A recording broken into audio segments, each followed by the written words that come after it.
تعالی رسول اللہ نے فرمایا دو چیزیں ہیں تم میں چھوڑے جاتا ہوں، قرآن ایک میرا طریقہ، سنت۔ تو سنت کیا ہے؟ حدیث۔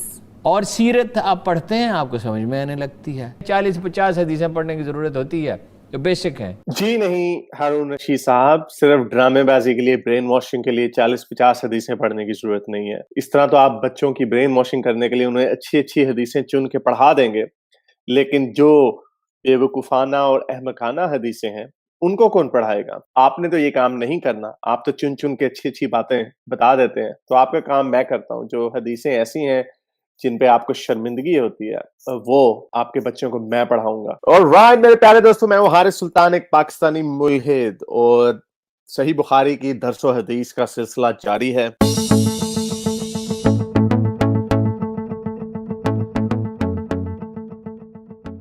آج ہم صحیح بخاری کی تیسرے چیپٹر، جس کا نام ہی علم والی کتاب ہے، اس کو ڈسکس کریں گے اور دیکھتے ہیں اس کتاب میں کیا علمی ذہانت چھپی ہوئی ہے۔ تو دوستو، یہ حدیث نمبر 1 ہے تیسرے چیپٹر کی۔ اس میں حضرت محمد سے پھر کسی نے پوچھا کہ یا رسول اللہ، قیامت کی کیا نشانیاں؟ تو انہوں نے پھر بتایا میں قیامت کب آئے گی یہ تو نہیں جانتا، لیکن میں تمہیں یہ بتا سکتا ہوں قیامت کی نشانیاں کیا ہیں۔ ان میں سے یہ وہی جو بڑی مسلمان اکثر بتاتے ہیں کہ قیامت کی نشانیاں، کہ جب امانت یعنی ایمانداری دنیا سے اٹھ جائے گی تو قیامت ہونے کا انتظار کرنے لگ جاؤ۔ اس نے کہا ایمانداری اٹھنے کا یا رسول اللہ کیا مطلب ہے؟ تو حضرت محمد نے فرمایا کہ جب حکومت کے کاروبار نالائق لوگوں کو سونپ دیے جائیں گے تو قیامت کا انتظار کرو۔ واہ دوستوں، حکومت جو ہے ازل سے نالائق حکمرانوں کے ہاتھوں بھی آتی رہی ہے اور سمجھدار حکمرانوں کے ہاتھیں بھی آتی رہی ہے، اور بلکہ جب حضرت محمد نے یہ حدیث سنائی تھی اس وقت دنیا کے 99% لوگ غربت کی سطح، لکیر کی سطح سے نیچے رہتے تھے، اور آج 50%، تو آج یہ 50-50 ہے۔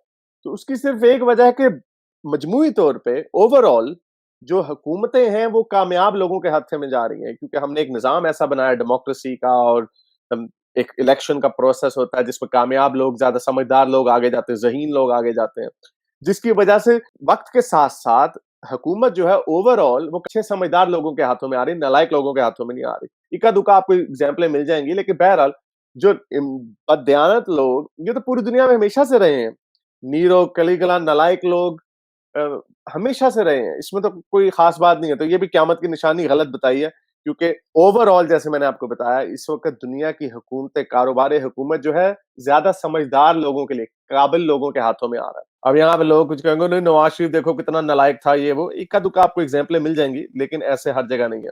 چلیں یہ تو پہلی حدیث ہے، اب دوسری حدیث کو دیکھتے ہیں۔ تو دوستو یہاں پہ یہ ایک سائنسی اعتبار سے عجیب سی حدیث ہے، یہ تیسرے چیپٹر کی تیسری حدیث ہے۔ اس پہ ایک دفعہ حضرت محمد نے فرمایا کہ درختوں میں سے ایک درخت ایسا ہے کہ اس کے پتے نہیں جھڑتے، اور مسلمان کی مراد اس درخت کی سی ہے۔ تو حضرت محمد سے پوچھا کہ یا رسول اللہ وہ کون سا درخت ہے؟ تو حضرت محمد نے فرمایا کہ وہ کھجور کا درخت ہے، یعنی کھجور کے درخت کے پتے نہیں جھڑتے۔ تو دوستو یہ دیکھ لیں، ابھی بھی آپ آرام سے جا کے گوگل کر کے دیکھ لیں، کھجور کے درخت کے بھی پتے جھڑتے ہیں، اور یہ اس کا نیچرل حصہ ہے، اور یہ اس کا ایک نیچرل لائف کا سائیکل ہے، اور جس کے پتے جھڑتے بھی ہیں اور دوبارہ نئے پتے بھی اگتے ہیں۔ تو یہ دیکھیں گے سائنسی طور پہ غلط ہو گئی یہ بات۔ تو یہ کیسا بک آف نالج ہے، کیسا علم ہے، کتابی علم ہے۔ چلیں اب اگلی حدیث کو دیکھتے ہیں۔ دوستو یہ بڑی مزے کی حدیث ہے، یہ تیسری کتاب کی 13ویں حدیث ہے۔ اس میں حضرت محمد نے فرمایا کہ یہ امت ہمیشہ اللہ کے حکم پر قائم رہے گی، اور جو شخص ان کی مخالفت کرے گا انہیں نقصان نہیں پہنچا سکے گا، یہاں تک کہ اللہ کا حکم قیامت آ جائے، یعنی قیامت تک اسلام کو یا امت اسلامیہ کو کوئی نقصان نہیں پہنچا سکتا۔ تو ان مسلمانوں کو اپنی اس حدیث پہ ایمان رکھنا چاہیے، بجائے اس کے کہ میرے جیسے لوگوں کے ملحدوں کے خلاف اٹھ کھڑے ہوتے ہیں، لڑنے لگ جاتے ہیں، گالیاں دھمکیاں دینے لگ جاتے ہیں۔ ان کو تو یاد رکھنا چاہیے کہ بھائی ان کی امت کو تو کوئی نقصان ہی نہیں پہنچا سکتا۔ اگر 10,000 1,00,000 لوگ ملحد ہو جاتے ہیں تو آپ کو کیا تکلیف ہے؟ اگر آپ کے ملکوں کے اوپر امریکہ بم مارتا ہے آپ کے مسلمانوں کی، اس وقت پوری دنیا میں بیڑے غرق ہوئے ہیں، تو آپ لوگوں کو تو یقین رکھنا چاہیے کہ نہیں بھی ہماری امت کو کوئی نقصان نہیں پہنچا سکتا۔ چلیں یہ تو ایک لائٹر نوٹ پہ تھی، تو چلیں اگلی حدیث کو دیکھتے ہیں۔ دوستو یہ ایک کامیڈی حدیث ہے۔ اس پہ ایک شخص تھا جس کا نام تھا محمد بن یوسف، اس نے فرمایا کہ ایک دفعہ حضرت محمد نے ایک ڈول سے منہ میں پانی لے کر میرے چہرے پر کلی فرما دی، اور اس وقت میں 5 سال کا تھا۔ یعنی جب محمد بن یوسف 5 سال کا تھا تو حضرت محمد نے اس کے منہ کے اوپر پانی ڈال کے وہ کر کے کلی کر دی اس کے منہ پہ۔ اب جو خادم رضوی ٹائپ جو ملے ہیں، مولوی ہیں، وہ کہیں گے یا